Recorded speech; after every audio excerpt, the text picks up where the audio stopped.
Hello and welcome to another video. So today we're going to continue on into continuous functions and we're going to move on to the next topic of differentiability, which also links to continuous function. So I guess let's start off by asking ourselves this. Let's say we've got the function f of x, which is x squared plus 6x. Now, is this differentiable or is it not?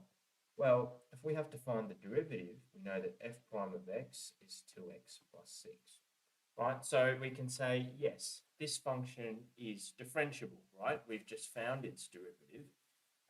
And we know that it exists for all values of x, right? And we basically know that from its domain, the domain is simply all the values that go into this function. So yes, it is differentiable. And it's differentiable for all real numbers. So that's positive or negative. But let's have a look at another example. Let's suppose I've got the function f of x is equal to the absolute value of x. Now we know from our previous videos that that looks something like this.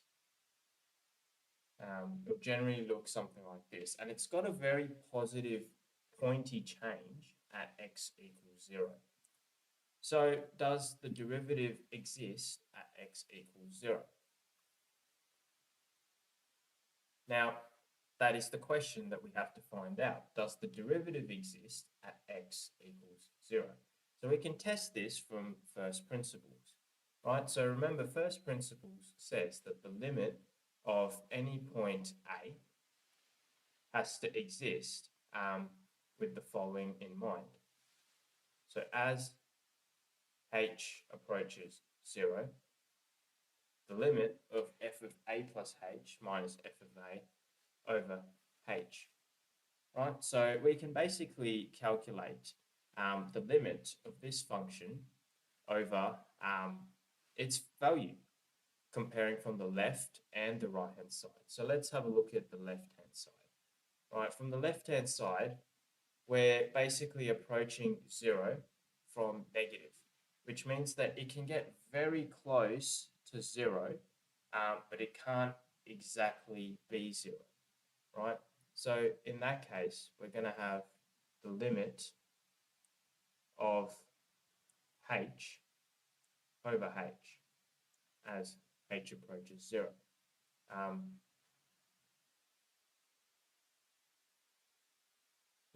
So let's say we've got the limit of what's something that's very close to 0. Let's say negative 0.01 over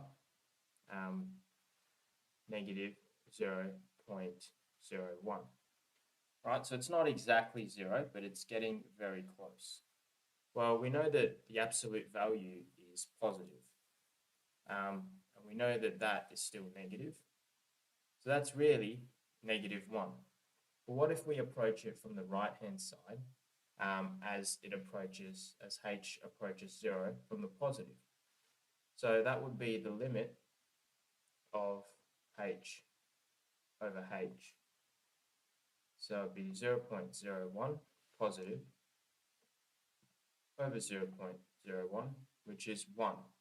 Now this is 1, and this is negative 1, which means that the limit is different from two sides.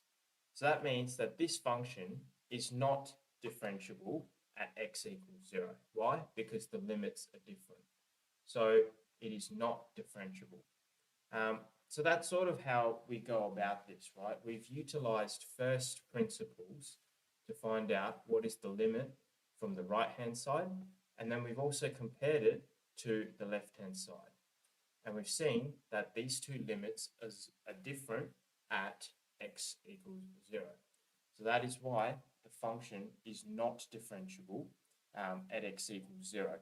Now, a very quick way to sort of think about this in your mind, suppose you've got a test or an exam and there's not much time, what you can sort of think in your head is if I zoom in and I was supposed to zoom in on this graph, does it look closer to a straight line? No, it's still going to look like that, right? You're still going to have this pointy kink V shape.